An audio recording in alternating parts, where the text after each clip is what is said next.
All right, here we go. Here we go. Instagram in the building. Facebook in the building. DJ TLM TV, YouTube in the building. Twitch is live. X is live. Let me turn that down. Need to check that for a second. All right, for my people on IG, welcome to the Share the Knowledge podcast / live stream, my Q&A for DJs.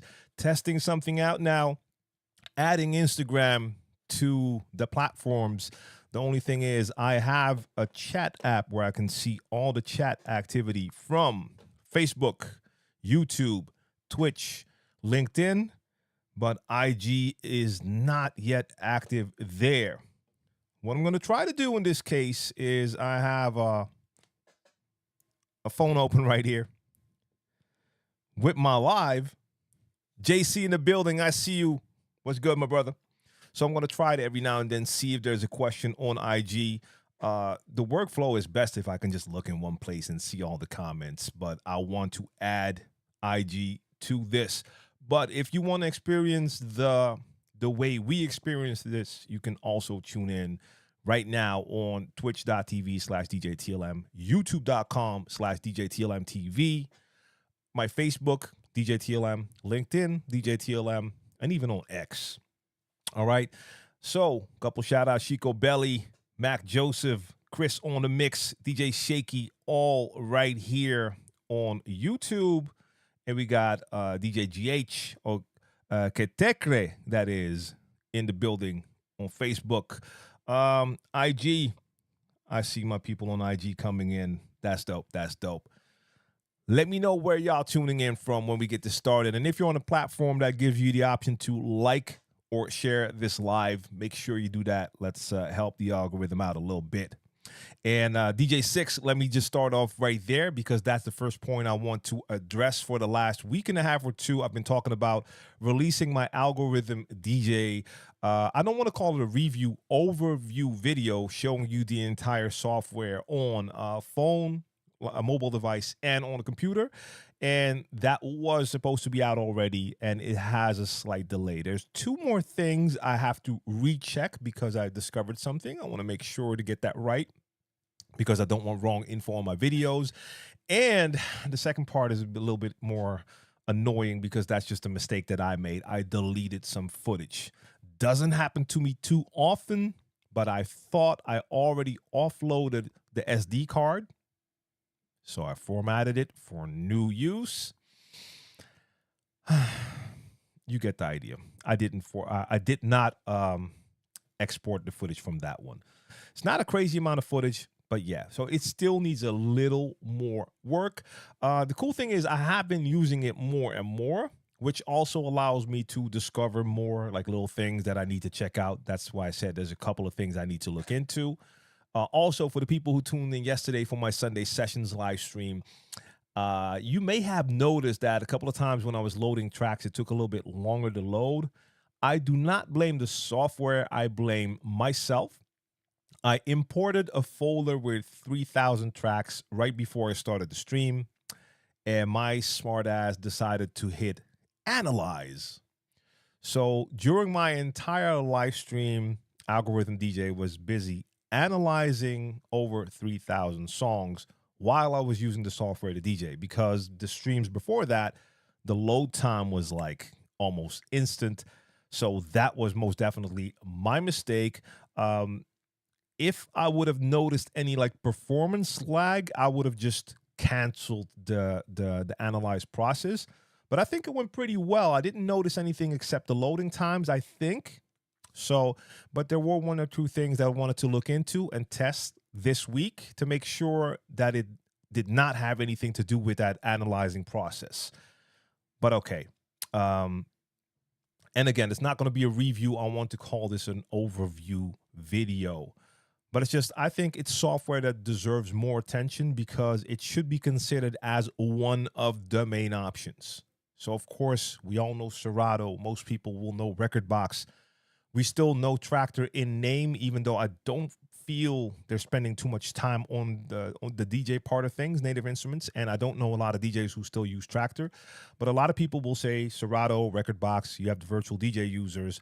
Algorithm DJ should be considered as one of those options, especially because of the iOS or the mobile version that it has that works the same way as the laptop version.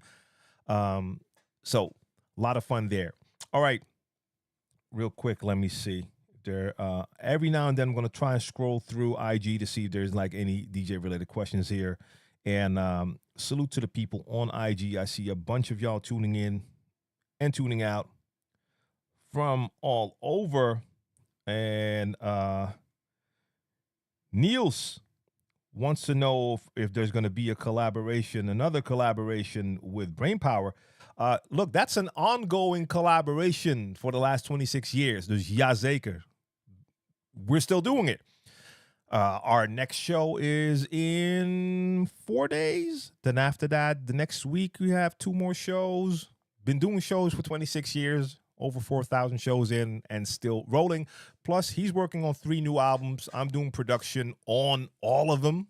So not all production, but I do production. I have tracks for all of those albums. So yes, we are still fully cooperating, 1,000%. And let's see. Denon is very powerful too. Mac Joseph says they will get stems soon. So we're talking about Engine DJ, of course, the software that is native to Denon. Hey, I think it's just, how should I put it? I think we're in a great place when we can see that all the brands are competing, keeping each other sharp, hopefully bring out newer features or at least improving on features that are currently there. And yeah, man, when more brands step up, so Algorithm stepped up their game in a major way, a lot of new features. Serato was already rolling strong, but now they have to make sure they continue on that path. Rekordbox was already great software, but still has some ground to cover, especially for us DVS users. A lot of people from that space were not really using Rekordbox, even though Rekordbox DJ worked great for that as well. And Engine, up until now, of course, it's mostly used as like music management and inside of their standalone software or standalone hardware, sorry. But yeah, man, I love it. I see the updates all the time. A lot of updates coming in all over from the different brands. So that's a good thing. What do you think of the quality of Serato stems? I think the quality is pretty much up there when it comes to the DJ software. Is it perfect? Of course not, because we have to always remind ourselves this is real-time stem separation. So for me, it's still mind-blowing that not even like 5 years ago, you wouldn't even think about being able to just divide your tracks into stems, like finished product songs that you would be able to take the vocals out. Now we have it in most DJ software real time. Now there's a bunch of services out there that offer an online processing, or you have software like Isotope RX where you can do separation. And some of those might have better performance than the DJ software, even though I'm not hearing a major difference when I compare the two. So it's not the same thing as having an actual stem that was rendered like exported straight from the studio session. That's always going to sound better because the stem software feature will take out frequencies when it's trying to solo a stem, but it's usable. For me, at least, it's very usable, especially for live DJing. But I think even for certain mashups, it's already at a level that is definitely usable, but it depends on the track. Certain tracks give you great results. Other tracks, the result is less pleasing. And I think that has to do with how the track was initially mixed. In some cases, I think there's too much overlap in the frequencies that if you take out certain frequencies to solo the vocal, that you also took out frequencies that the vocal needed to sound full and clear. And sometimes you get that vocal and it just doesn't sound clear. So it truly depends on the track. So that's why for me, when I'm playing freestyle during my live stream, sometimes I'll solo a vocal and I can hear like, okay, this is not the best quality. But for that live stream, I don't mind. I don't think anyone tuning in minds and is not going to judge that mix like, oh, yeah, the mashup was cool, but the vocal didn't sound that great. I don't think anyone has issues with that. So, yes, and FM frequency, indeed, from now on, it can only get better. Jers Mike says MIDI mapping needed or not needed. So, MIDI mapping, for those who are not familiar with it, the software, DJ software, will have a ton of features. And a lot of these features need to be triggered either by using your mouse and doing it on the computer, or using some type of knob or button on your controller or a mixer that has MIDI capability.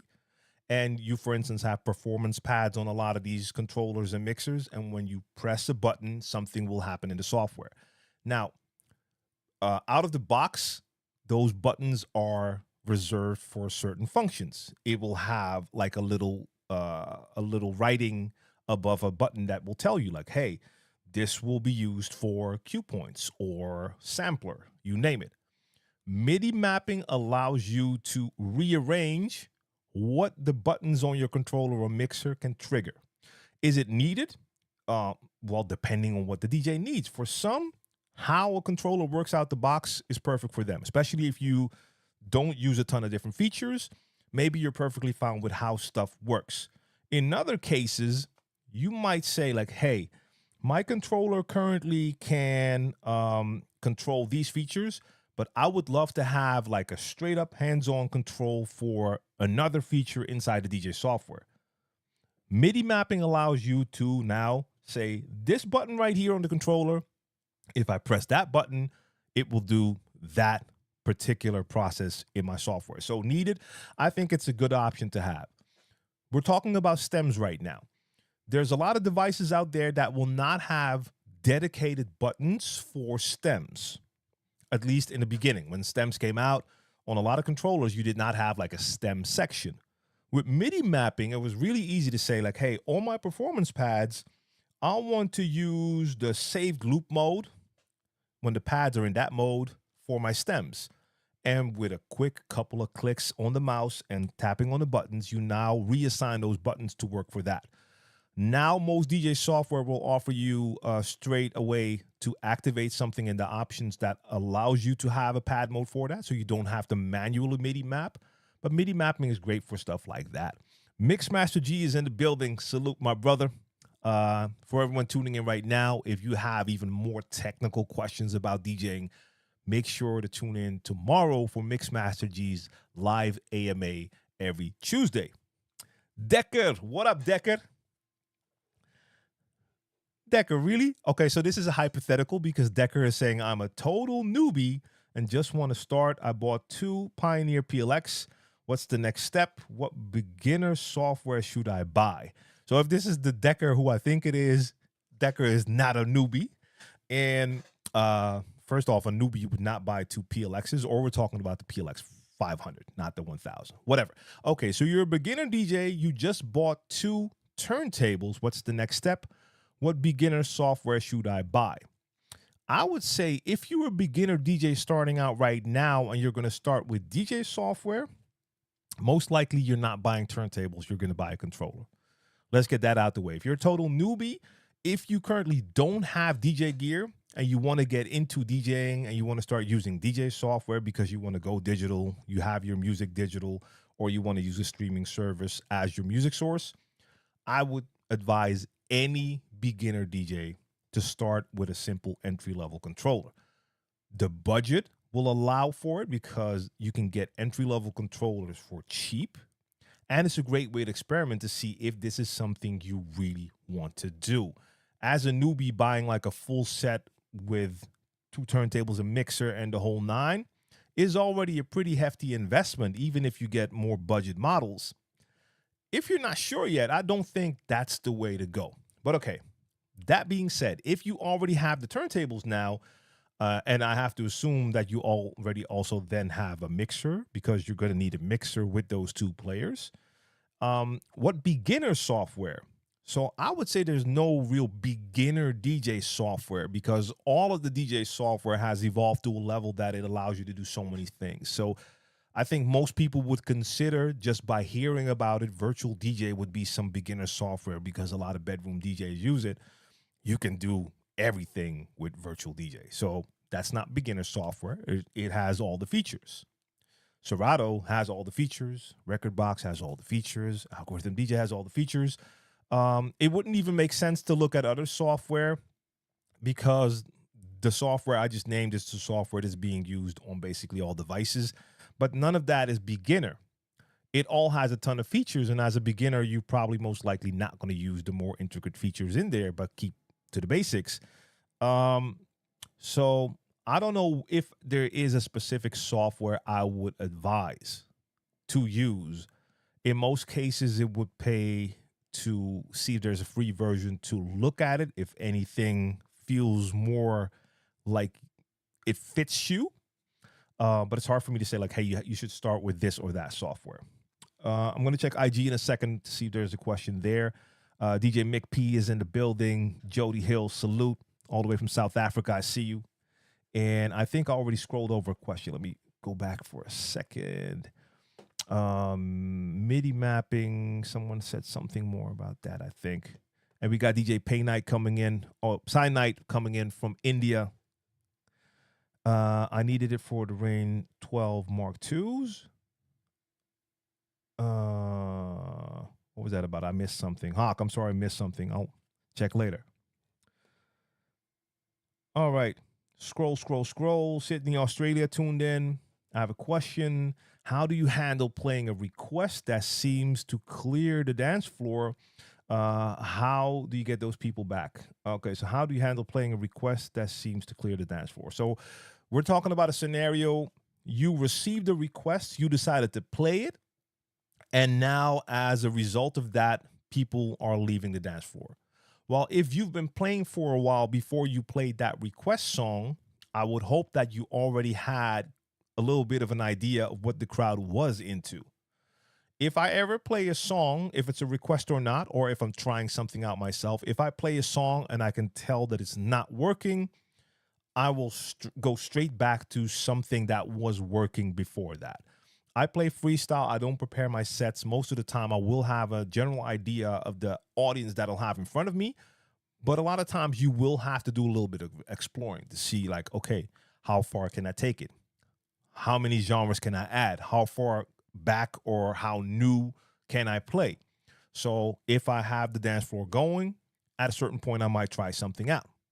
If I see that a track is not working and I can just see by the initial reaction, I'm not going to wait for the entire dance floor to empty.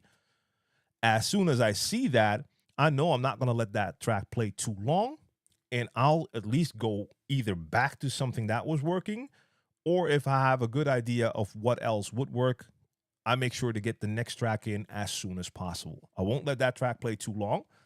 For me personally, in most cases, when I receive requests, at the moment of receiving the request, I will already have a good idea if the song will work or not. First off, a lot of times when you receive requests, they will not match what you're playing at all because people are only thinking about what they would want to hear. They're not reading the dance floor. So they might think of a specific song that they love that would make no sense to play. Different tempo, genre, vibe, whatever it is. I receive those requests all the time, and I'm not going to play that because I know what's working right now. I'm not going to mess that up. Sometimes there's been occasions where I played at gigs and I could not get a clear connection with the crowd. They were dancing, but I was not getting the proper energy, and it was just not clear what they liked or didn't like. Just not a lot of response from a crowd. In that case, when someone comes with a request, I might actually try it out if I know it's a local. And I've had that happen, that someone would request a track and I was like, okay, I'm not sure. Let me try. Played it and got a better response than I had before that. It's like, okay. And then I received more requests from that same group, and that actually helped me out. But in most cases, that won't happen. All right. Cheer Namir. What's going on? What to do when you're feeling resistance on your Rain 12 Mark II? I currently have the original slip mat and no washers. One deck is like butter. I I feel some resistance on the other. Ooh, that's rough. I don't know, especially because you're telling me that it works on one and not the other. You would expect that to be the same on both. So that's hard for me to tell if that might be a technical issue with the device itself or not. Not a clue. Uh, Besides that, I have not worked with the Rain 12 Mark II. So if anyone in the chat knows or has an idea, make sure you put that in the chat. Let me do a quick scroll right here. We got DJ Smydro coming in on IG. How do you change tempo setting 3345 with Serato software and firmware update? I did not see a block to check in settings. Ooh, that is a good question. I have no idea, to be honest. I never changed from 33 to 45. So I have not checked. No, I do not know. Richie Styles in the building. Was good. What's the best way to set up your Serato crates in a smart way? Ooh, that's another one of those questions. Well, first off, crate or library management and crate or playlist management is not going to work the same for different DJs. So it's really hard for me to say what would work best for you. You have certain people who will have folders within folders within folders that will have like a genre. And within that, they'll have a folder for every separate year. And within that, they might even have more divisions. I would go crazy to work like that. But for some people, that works and they know exactly where to find everything. I've tried a bunch of different things, making sub folders / sub crates with different vibes within a genre. Sometimes I felt that works. Sometimes I just rather have it all in one folder. And this is something I've been saying for the last, I don't know, bunch of time, and it's still a process that I'm working on. It's going to take a ton of time. For me personally, I want to have my crates as small as can be while still having all the tracks that I will want to have in there, all playable DJ tracks in there, and really focus on the tagging, having proper tags in the metadata. So not just genre, title, artist, but take it a couple of steps further than that. Have like a color coding, have like an energy rating. If there's a separate way I would like to describe, for instance, moods or vibes, have that added as well. And maybe even in the tag also have the year information just in case. That will allow me, if I do that, if I have all that information in my songs, in, for instance, Serato, you can then make a Serato smart crate, make a new smart crate, and the smart crate is set up in a way that there's no music in there, and you have to set rules to let Serato know which songs need to end up in the smart crate. So if I have proper tagging and I know I have a specific event, I can then make a new smart crate and say, I want all songs that have the genre hip hop and R&B. Okay, that's a lot, but I'm going to add rules to that. I also want a BPM that's higher than and lower than. So I'm going to set a BPM range. That might be a broad range or maybe more specific because I know I'm playing a certain thing. If I'm playing like some throwback stuff, I know most likely I can keep that between like 85 and 105. Or if I want to add new jack, I'm going to bump the tempo up a bit. But you catch my drift, hopefully. Now, if I know the specific event, I can also add rules that will say like, hey, I only need tracks that have a certain energy rating because I know I'm playing prime time. I know which genres I'm playing. So you can add rules and then the crate will take the songs that fit that description. That will only work if all your songs are properly tagged. That's why it's currently not working for me yet because I still have to do all that stuff. But that is where I want to end up. So all my songs have the proper tagging, have enough information in there. So I, at any given time, can make a smart crate, or if you use Rekordbox, an intelligent playlist, which is the same thing. Also works the same way with rules, and take it from there. But yeah, currently my stuff is a mess. Let me just add that. My stuff is an absolute mess.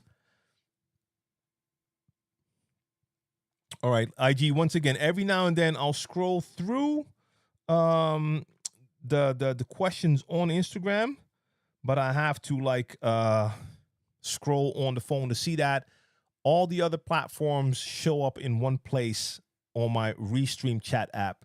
So Twitch, YouTube, Facebook, LinkedIn, I can see all of that conversation happening in one place, which is way easier.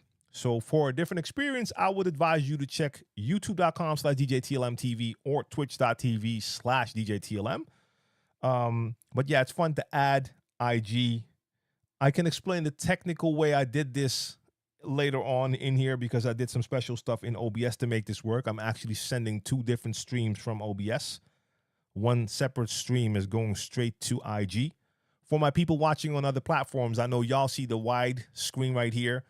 My people on IG, though, have this right here because I have a separate setup that sends a vertical video to Instagram. So if you're interested in how I did that, we can talk about that a little bit later. DJ Real, I see you. Salute. All right, scroll. IG, DJ Sonny, I see you. Got to go back to Restream. Okay. I did see one question that said Rev 5 or the Hercules T7. To me, that's a strange comparison because one is motorized, the other one isn't. Anytime I see a question when people ask me, so for instance, at a certain point, Pioneer had their new, I think it was the SZ, and Newmark had their NS7. And people were asking me, hey, NS7 or SZ? And I was like, okay, the comparison doesn't make sense. One is a motorized controller. So for people tuning in who don't know what that is, that's a controller that has jog wheels that do have an actual motor in, so they spin like actual turntables. They give you that turntable feel, while the other one has just the static jog wheel, which is a non-moving surface. So for me, that's always a little bit of a strange comparison. So same thing here, the Rev 5 or the Hercules T7. The Hercules T7 is a motorized controller. The Rev 5 isn't. So for me, that's just apples and oranges. A motorized controller for me is the perfect device if you want to have a controller, but you want to have more of a turntable feel. Only a motorized controller can give you that. So you have that T7, or you have the Pioneer Rev 7, or you have the Rain 1. Those are a couple of devices that offer that. Denon, of course, has their SE5000M and SE5000M, if I'm saying their names right. But motorized gives you that feel, and the Newmark NS7 series as well. So that's for me, that's not a comparison. Leonzo, salute to you. And then you have a question. I have one other question that we have to get into here first. How do you feel about the new Rain 4 with the motorized platter? Okay, that's the one I have not had any chance to look at, try out, nothing. So I have not even read up on it. I'll make sure to do my homework and hopefully even just know more for next time. And Rico Radio, salute. Leonzo had a question. Do you ever use stems in live DJ performances in a club or in public in front of a crowd? And do you ever mix in key? So the first part of that question, do I ever use stems in public, live? Hell yeah. The same way I'm using them in my live streams is the same way I'm using stems when I play somewhere. And stems even opened the door for me for other type of performances as well. I just mentioned Brainpower earlier. I still do shows with Brainpower. We have a couple of special events coming up where we're taking part in. And for that event, they wanted us to add some stuff to the performance. And there was a song in there, and we're not going to add that song. But instead of adding that song, we're going to take a couple of parts of the vocal from that song, and I'm going to cut with that. Stems make that very easy for me. In the past, that would have not been an option. Now I can just say, hey, cool. I can take whatever part from a song, just the vocal part, and scratch with it. So, yes. And in clubs when I'm playing, stems are perfect. Even like, when was that? A couple months ago, I was DJing at a dance battle. I DJ at dance battles more often. It's always fun to do. Normally, I just play songs. But in this case, at certain points, I was like, hey, I just want the beat. And now I can add and just instantly take the vocal out and I was playing a lot more instrumentals instead of everything with vocals. So I love playing with stems live as well. Second part of the question is, do you mix in key? No, not really. Not really. But when it comes to mixing with stems, especially if you want to do mashups, working with key will improve the blends. Yesterday during my live stream, I was working with stems again, of course, in Algorithm DJ in this case. And I do that on the fly. I don't take key into consideration. And some of the blends I made sounded okay, like cool. And then at a certain point, I took a blend and I took two songs that were in the same key. And you will immediately know the difference. Like the vocals will melt into that instrumental of the other song because they're in the same key and it sounds like it was made for each other. So yes, for that, it is a good thing. But normally when I'm mixing, I'm just not really looking at that. I saw a follower, who was that? DJ Daytrip. I appreciate that follow right here on Twitch. And Cyanide said, I want to know if Algorithm DJ Pro for Windows, is it better for mixing and recording, as I want to transition from Virtual DJ for recording my mixes. Better for mixing and recording. Well, you can record your mixes inside the DJ software like you can with most DJ software. Is it better for mixing and recording than Virtual DJ? I don't know. That really depends on personal preferences. So if you're currently using Virtual DJ, is there anything that's missing for you? That would be my first question. Is there anything missing? And have you looked at what Algorithm DJ Pro can do on Windows? And is there anything there that you feel would add to your performance?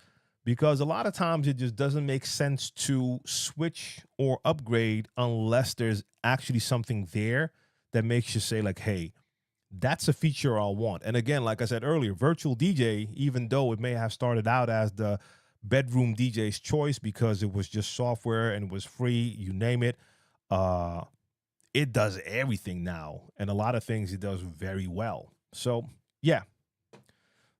Tim wants to know, do you think that Tractor Scratch is dead? Yeah, like I just mentioned, like I don't feel Native Instruments is spending a lot of their energy and time and effort on the DJ part of their software and hardware. We were talking about this. I was talking about this with another DJ, I think last week. Tractor had their specific like scratch performance mixer. It was what was it, guys? The Z1, the Z, something with Z, with the Q points on the side of it. Let me know in the chat if you know what I'm talking about. But that mixer came out years and years and years ago. Never a follow up to that. Not a Mark II or newer version. So compared to all the other brands who came out with Mark IIs or newer versions, like Pioneer had their S9, then they came out with an S11, S7, even S5. Rain has a lot of Mark IIs. You know, they upgrade, update. So I don't know. I haven't seen a lot of new stuff happening there. But I'm not sure. I did see in my native access that there was a Tractor update the other day, so they are still updating. Mixmaster G is our resident Tractor expert, so maybe he knows more, but I haven't heard a lot. You don't see a lot of DJs using it. And whenever I see Native Instruments, because I use it a ton, Machine is my go-to production software / hardware. I use Machine for all my beats. I have Machine at the crib, and I have my little Machine micro here in the studio. Flabato with the bits, I see you. I appreciate you. I use all of their software, but I mostly see Native Instruments, especially since they now fused with Isotope and Plugin Alliance. I see their production side of things, their plugins, their virtual instruments, you name it, their hardware for production. So it looks to me like their focus is mainly there, but you never know what's happening behind closed doors. Maybe they'll surprise us and bring out some new DJ stuff as well. But I haven't seen anything in quite a while. Oh, let's see. Mixmaster G. Oh, Mixmaster G was already there. Didn't even see it. I'm a tractor user, but I wouldn't advise it as DJ software to a beginner due to lack of development progression. Yeah, it's a little bit quiet on that end. That's for sure. Jamie Dean on Facebook. What up? What up? Bobby J says use smart crates. Cold switch. Smart crates are the move. DJ Six says, have you ever tried tagging songs based on energy level? Is that the color coding option in Serato? Well, that's the thing. You can choose for yourself what you want stuff to be. So color coding for some that could be used as energy levels, that's totally up to you. I'm not there yet where I know what I'm going to use for what. Color coding could be used for energy, and then you have to decide what you feel is like what color is a high energy, mid, low, you name it. Or I'm still thinking about maybe having colors more for vibe instead of energy, even though now we're coming into a territory that it might be a little bit hard for people to describe what is what. Even though that doesn't matter because tagging is personal. So it doesn't matter what vibe means to one person. You're making your crates and your collection for you. So as long as you understand. So maybe I have yellow as something that reminds me of just a certain vibe that gives me that stank face whenever I hear a beat. That's very hard for people to describe what that means in musical terms. But some of you know exactly what I'm talking about. Like when you hear them hip hop beats that make your face just turn ugly, you might want to have a color code just for that. And maybe I'll have energy levels just as a number separate, like just anything like, well, I wouldn't say 1 to 10 because if something has a 1 energy level, it's not going to be in my DJ crates. But there's ways to work with that. D-Boy, what up, man? NYC Uggs in the building. Okay, make a short video showing people with older controllers that they cannot use current Serato builds unless they change the compatibility in Windows to the Windows 7, 8, or 10. I made a video, but your larger platform can reach more DJs. Okay, so just so to make sure I recap, what you're saying is if you have an older controller, then you can't use the newest Serato builds unless the compatibility in Windows is changed to Windows 7, 8, or 10. I have to look into that first before I can make a video. And I have to be honest, right now, I'm currently already kind of backed up when it comes to the videos that I still have to either finish or start and produce. I have to take a screenshot of this and actually look into this first and also make sure I know what older controllers mean. How far back are we talking about? Because I'm currently not familiar with what is and what is not supported. So yes, what's your YouTube channel? So I can check out your video. Let me know that in the chat so I can check out your video and take it from there. La Paris. Much love. And we have Cincinnati on location. And La Paris Barnes says Anita Adams. Okay. All love. Appreciate it. Yes, Tim, Z2 and FM frequency. Yeah, I said the Z, but the Z2, that was that mixer. I used that once at a DJ get together. They had all sorts of gear there. Liked it, but they never came out with like a Mark II for that, right? All right. Vinyl Touch says, heads up, the new phase release is going to allow HID WIR to come to all platforms. Yeah, man. Waiting for that one right there. Who's that? That's another follow. Who was that? That's 99 with that follow. Ilnana, what up? What up? I see you.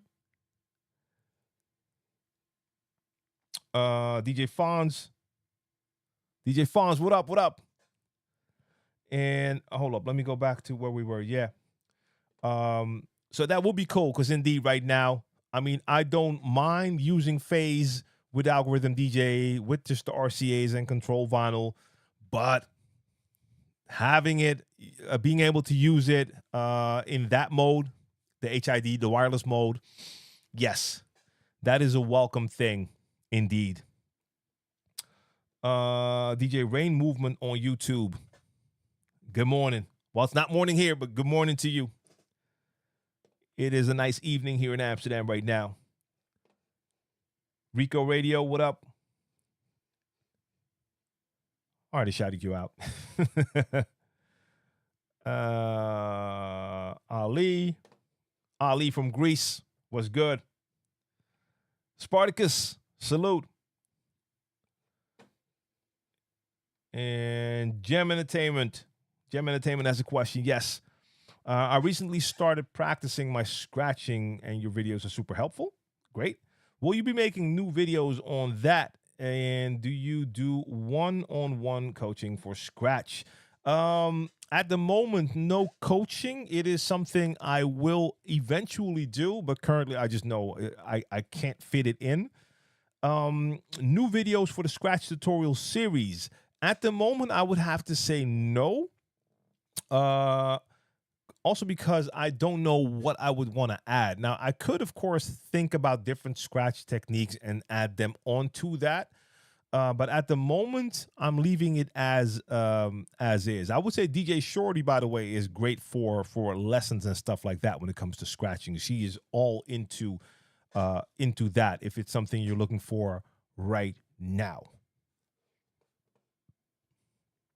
Okay, same name on YouTube. And for example, I have the Technics at home, but my mobile rig includes DDJ SB2. Okay, that's taking it way back indeed. I have to right-click Serato, go to Properties, and change the compatibility so that it recognizes my SB. I'm going to check out that video for sure. Yes. Fellow DJs tell me that the Newmark controllers don't have a good sound card and overall volume is not as good as Pioneer. Is that true? I'm going to have to leave that one up to the chat. I have not done any of those type of comparisons in forever. I've never had issues with my Newmark controllers when it comes to volume. Nothing that comes to mind. Like I used my NS7 for a long time, took that to a ton of gigs.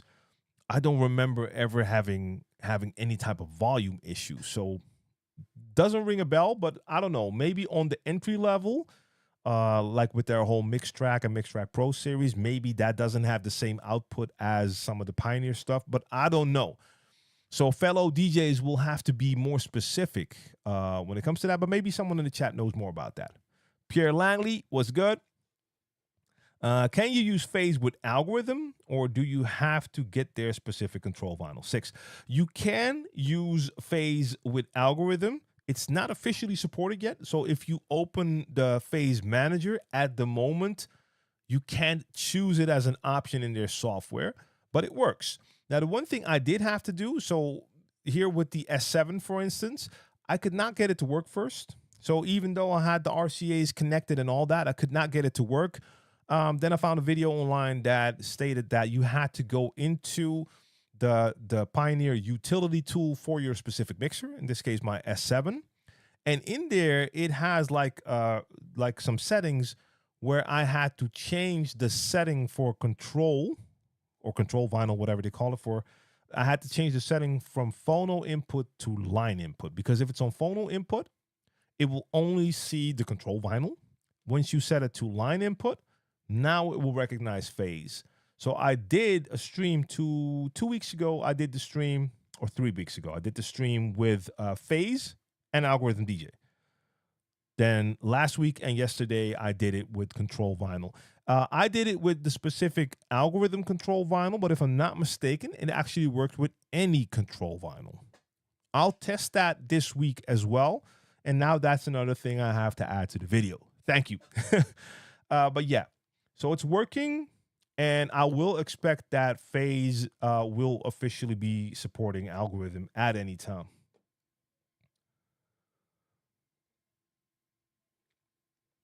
Rico Radio says, "Are you going to TwitchCon here in my backyard?" Well, unless your backyard is in Amsterdam or in that vicinity, I would have to say no. When is TwitchCon and where is it? I know there's also like a Dutch TwitchCon, but I'm pretty sure you're not talking about that, right? So let me know. Jay Montana says, "Can you give tips on how to DJ Amapiano?" No. Unfortunately, no. I have to say I like Amapiano. I've heard very dope tracks, but it is a very specific style. And whenever I see clips of DJs DJing Amapiano, it feels like that's a totally different vibe compared to how you would mix, especially like R&B or hip hop or even like dancehall. This is a different animal.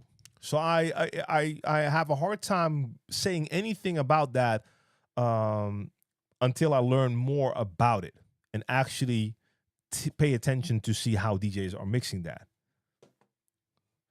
My first controller was a Numark. Mine was perfect, no issues. I agree. They make great controllers.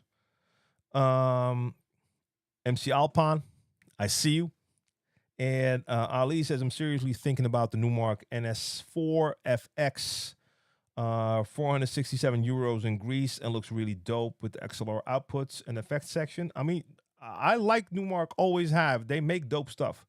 Yeah, Rico. So I had this in the back of my mind that you might have been talking about Holland in Rotterdam, June 29 or 30. So my answer in that case would be I might be there. Yes.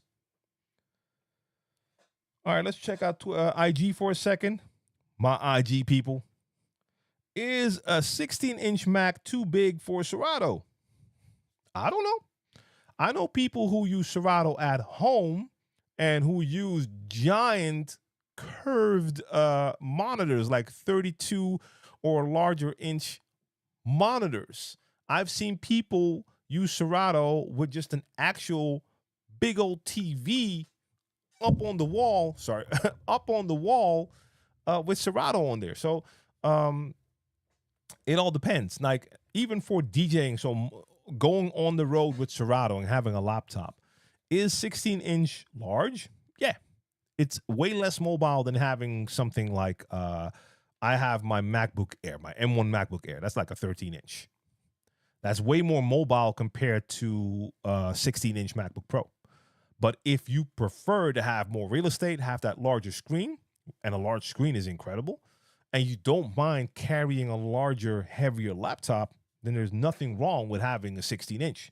Do you need it? No. Is it too big? No.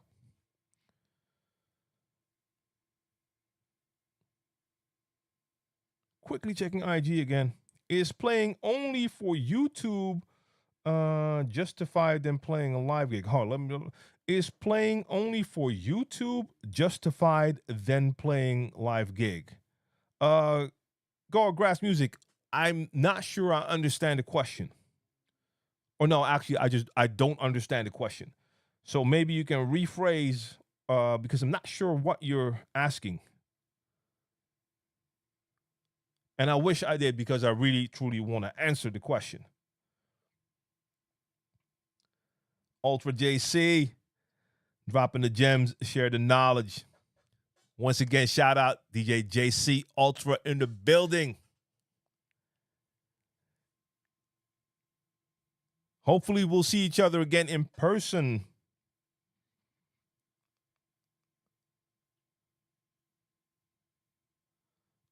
Rev 5 or Rain 1? So that for me is that same question as someone who asked for Rev 5 or T7. Rev 5 is not a motorized controller. Rain 1 is. Big difference. I will say, and that goes for the entire Rev line of controllers. So even the Rev 1, Rev 5, Rev 7. Only the Rev 7 is motorized. The other ones aren't. The Rev line of controllers is the only line of controllers that has a layout that is comparable to how hip-hop DJs have their turntable set in battle style. That was a long sentence, but what that basically means is the hip-hop DJs who use their battle setup style would have the turntables sideways. So if you have your turntables set up that way, the way I have my turntable set up, that means that your pitch sliders won't be on the side, they'll be at the top. That's how I'm used to DJing.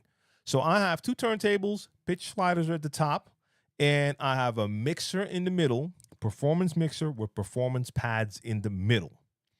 On almost every DJ controller out there, your performance pads are not going to be in the middle, but they're going to be on the sides, either under or above the jog wheels. With the Rev lineup of controllers, they have the performance pads in the middle, just like on your performance mixers.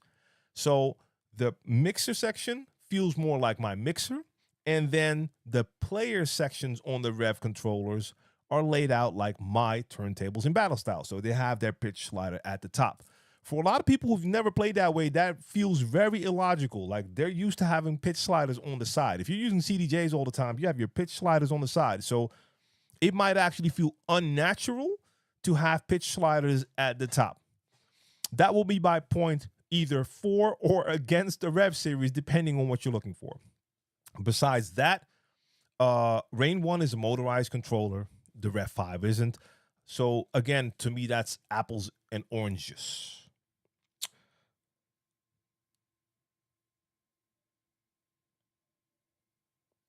What up, Brain? Someone was asking me if we're going to collaborate again. So I told them this is an ongoing process, 26 years in.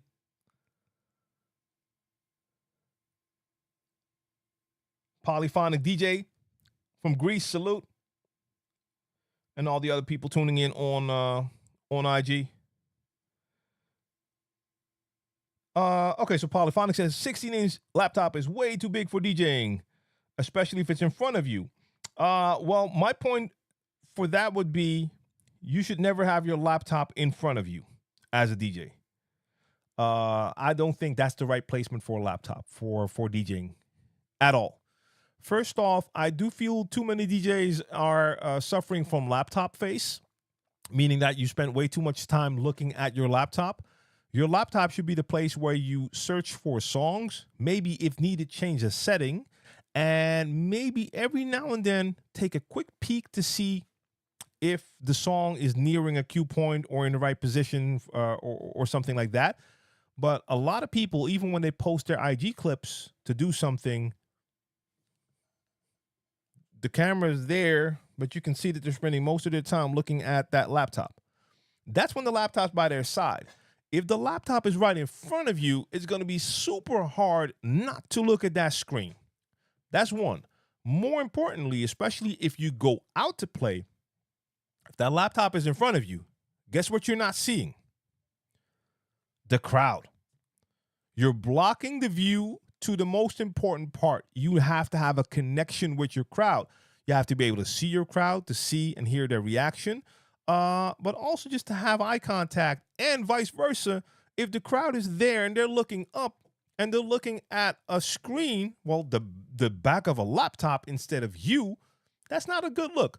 So that for me is not an issue, how big the laptop is, because it's never going to be in front of you. So again, if you have no issues with carrying a larger laptop, a heavier laptop, and you prefer a larger screen, by all means, take a 16-inch.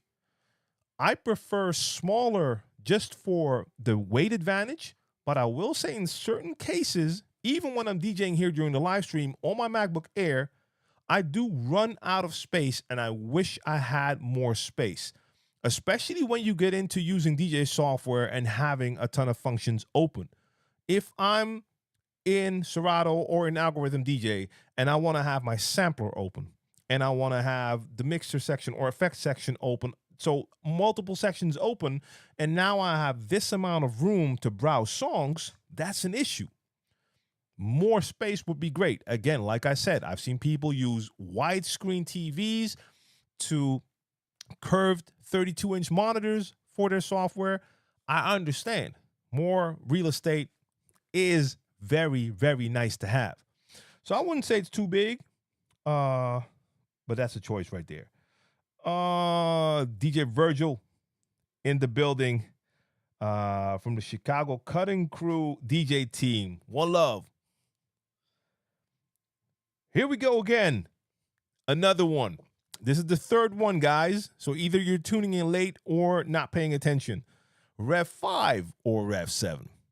Now, I just explained the Rev series has that specific layout. So in this case, we're dealing with two controllers with the same layout, but a Rev 5 is not motorized and a Rev 7 isn't. For me personally, it does not make sense to compare those two. On top of that, Rev 7 is basically a top tier controller, and a Rev 5 would be a mid tier controller. Now, the Rev 5 has a ton of options, but it's just a little bit different compared to what you get on the Rev 7. Now, for me, the Rev 7 is my perfect controller that's available currently. Nothing like it out there, because that layout for me is the biggest win. On top of that, the size, the feel, the screens on the jogs, everything, absolutely love it. So I'm always picking that one, but I would not compare those two. If I was going to compare a Rev 7 to a controller with not a non-motorized controller, I would have to look at the flagships out there. So now you're looking at stuff like the Flex 10 or what's the other one called? The whatever, flagship controllers. But I'm not going to do that because motorized is it for me.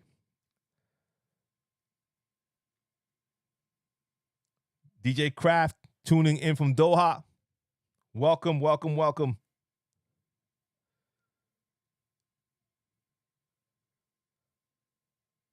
And Alpon was tuning in from Indonesia. Nice. See, reality was good. I might be shouting out people who've already left again. I can't tell because I'm only now scrolling again on IG. Let's see. The Royal DJ Prince from Ghana in the building. One more on IG, then I have to go back to my other chat window. Nelson J Music. Do you know a company like Hercules, roughly how long it would take them to integrate it with DJ Pro? Well, no, that's impossible to tell.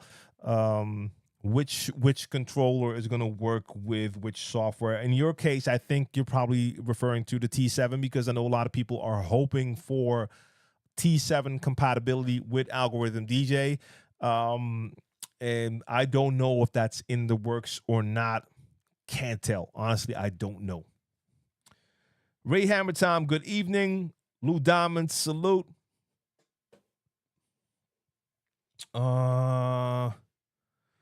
Do you think video DJing is a thing of the past? I think it's never been big, and I don't know if it ever will be big.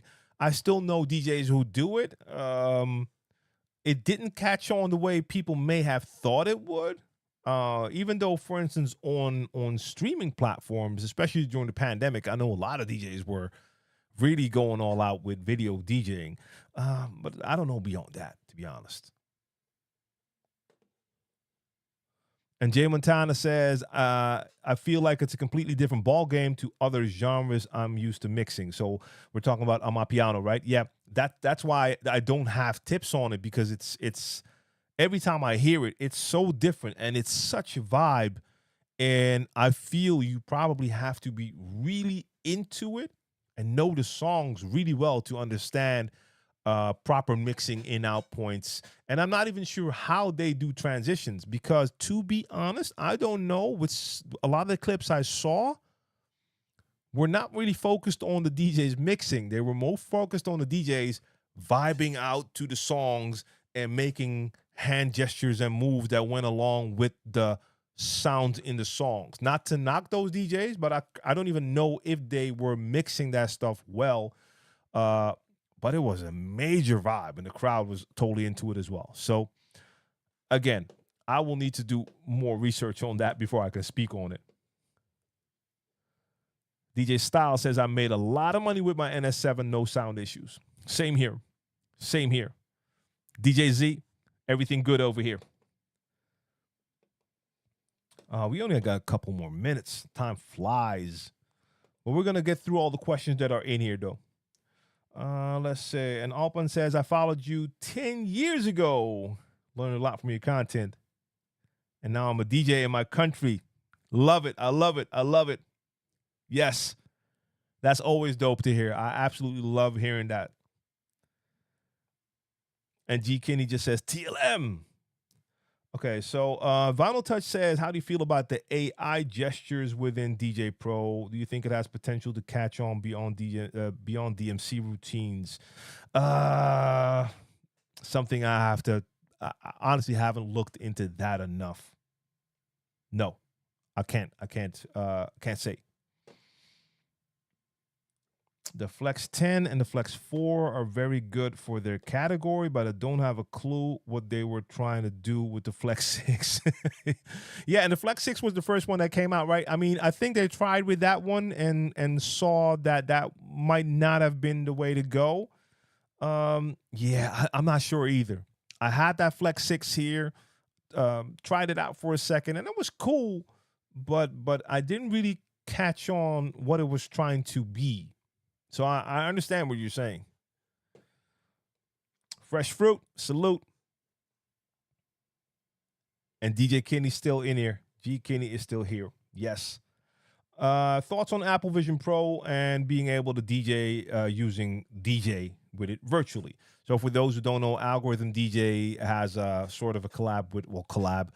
Algorithm DJ software also works with the new Apple Vision Pro.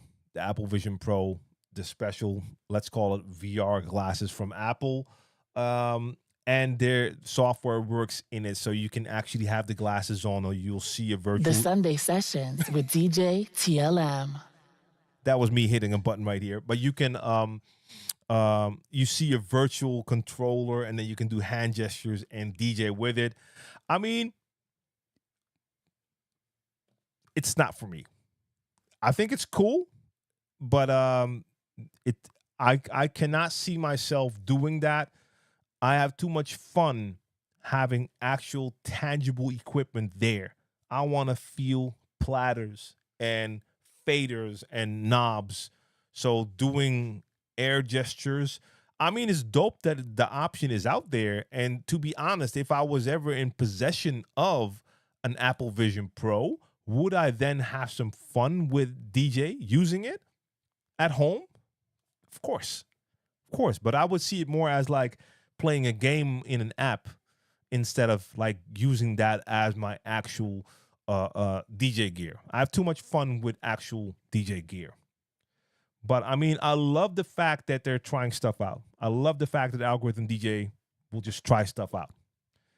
And who knows with future iterations what it can bring. But like for me, it's still a gimmick, a fun looking gimmick, but not more than that for me personally. So Jay Montana says, what do you think of the Flex 6? Again, I had it, tried it out, and I don't know. I'm not sure. I can DJ with it, but it just falls somewhere in the middle of all the controllers that it doesn't have a clear identity of what it actually is supposed to be. It's not an entry-level controller. It's not a flagship controller, but could you consider it mid-tier? It had some features that other controllers didn't have, but that I don't think people really utilize it. I'm not sure. I'm not sure what to think of it. I would not say it's a bad controller. You can definitely work with it, but I don't know. And G. Kinney says, are you still doing Twitch on Sundays? I accidentally just actually pressed that Sunday Sessions sample here, that jingle. Yes, I had like a couple of months off, but I'm back on. So every Sunday, I have my mix show Sunday Sessions on Crates Radio, broadcasting live on Twitch, Mixcloud, and X.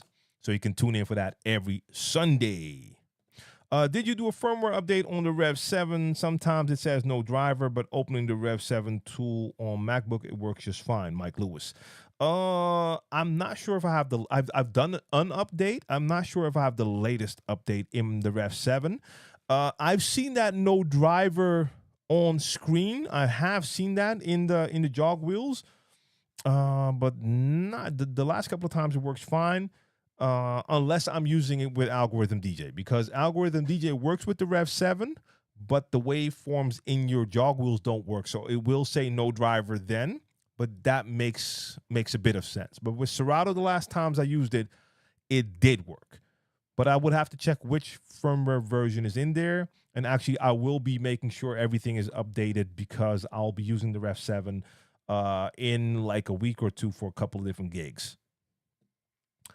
Wilton says, bought the Rain 1 controller to do my practicing from your YouTube videos. Thanks for the videos and tips. DJ Title, that's your DJ name. And I'm sure you're going to have or have had a ton of fun with that. And I mean, for practicing scratches, a motorized controller, just like a turntable, is the top tool, 1000%. And Jody says, if the Flex 6 was a hit and miss, why come out with the GT version? Hey, no comment. And Jay Montana says, I feel like I wasted money on the Flex 6. I thought the 4 decks would have been an upgrade from the DDJ 3. That's probably the SB3. 1 year later, and I'm looking for something else. I mean, hey, sometimes that can happen. Something can look away and turn out that it's not proper. I mean, in most cases, it would make sense to make sure you do a proper amount of research and see if there's a place you can actually look at a unit and try it out before you get it, or that you see and hear enough reviews that make you say like, okay, this makes sense. If I see certain videos that, for instance, I, of course, also have to know a little bit about camera gear, lighting, audio, you name it. There's a ton of channels I check. And if the general consensus among people that I know and value and respect their opinion, then I can know like, okay, I can know without even testing that this is going to work out fine. You know, that happened with a ton of the gear that I use as well. But I always make sure I do that research. TKG Slickbacks. Learned from you back in 2014 from YouTube. What do you recommend for cleaning my scratch and moving my crossfader quicker, more control with the platter? I would say the answer for all three of those things is one single word. Chat, say it with me. Practice. I mean, of course, there could be certain things where a little tip might help you out because you might not be doing a certain thing right. But especially when it comes to platter control, fader movement, repetition is key. It is so important. Making sure that you start slow enough, because some people want to start full speed, so they want to start scratching, and the first thing they do is go for something fast. You have to control it at lower levels first. You have to walk before you run. But practicing is the key, and practicing is not like a couple of weeks, even a couple of months. For some things are faster than others, but it takes a ton of practice and patience. And if you have better movement, more control, most likely that will also clean up your scratches, make them sound cleaner. So that would be the first thing I can think of. Ali says, deep research and patience are the key, people. 6, you know it. Practice? We talking about practice? Yes, we talking about practice. Shout out AI. All right. Quick last look at IG, because we're already over the time limit, and I have to finish a couple things here. I have to finish some audio for a couple more promo vids that are coming out for the R&B Block Party on March 27th here in Alpha's Live in Amsterdam. We have a big, I'm DJing there, big R&B party going on live on stage. Blackstreet, Music Soul Child, Drew Hill, and a special guest, Adina Howard. Drew Hill is performing with a live band, DJ Kid, DJ Frank, DJ TLM. So that's going to be a ton of fun. There's a bunch of promos running out now, and I'm doing some audio stuff with that. And coming Sunday, my Sunday Sessions live stream will be all about the R&B Block Party. So I will be spinning mostly Blackstreet, Drew Hill, Music Soul Child, little Adina Howard in there. So tune in for that one in Amsterdam on March 27th. That's the concert date. But on Sunday, that's the 24th, I believe, I'm giving away 2 tickets for the R&B block party. So make sure you tune in on Sunday for my Sunday sessions. But I have some work to do for that. I have to work on the algorithm video. So I have to cut this Q&A off. I'll be back on Monday. IG, I will be including you next Monday as well, because I think this works, even though reading the questions is a little bit tougher with the phone, but it kind of works. So I will be trying it out more often. And let's see. Yeah, fresh fruit. So tune in on Sunday for that special, and I'll be giving tickets away for the 27th. And real quick, and I can explain more about that next time, I'm using a little extra app inside OBS called Item. That's AITUM. That allows you to have, for the OBS people out there, you can create your scenes, but next to that, you can create vertical scenes. So I have my normal scene that you're watching now, but in Item, I have a special window in OBS. I made a vertical version of my screen, and I can record that so I can have a vertical version, and I don't have to make a special edit if I want to make clips. That's cool. But you also have the option to send a separate stream from OBS. So the widescreen stuff that all of you are seeing on Twitch, Facebook, YouTube, you name it, that's all coming from OBS to restream to all the platforms. But inside OBS, my Item, I don't even know how to pronounce it. I think it's Item app is sending its own signal, its own broadcast straight to Instagram. That's how my Instagram folks have that nice little vertical screen instead of a very small horizontal one. So if people want to know more about that, I can talk more about that during the next time. So tune in tomorrow for Mixmaster G's AMA. So if you have more technical DJ questions, Mixmaster G has your back when it comes to that. Starts at 7 Central European time on YouTube, Facebook, you name it. For the people in the chat, you can see him there right now, Mixmaster G. So make sure you tune into that, okay? Instagram, it was great to have y'all on board. If you want to have the full experience of seeing all the other chat people in the chat, make sure you use one of the other platforms. So my YouTube channel, DJ TLM TV, or my Twitch, DJ TLM, and even Facebook, you name it. Special plug right here for merch and my memberships. Make sure to check out djtlmtv.com. That is my website, membership site. And again, the merch and stuff is there. I'm going to be adding more to that, but that's the way you can support me. That works better than any other way. All right. Thank y'all for tuning in. Hopefully, I'll see you again either on Sunday for the Sunday sessions or next week for this Q&A. Peace, y'all.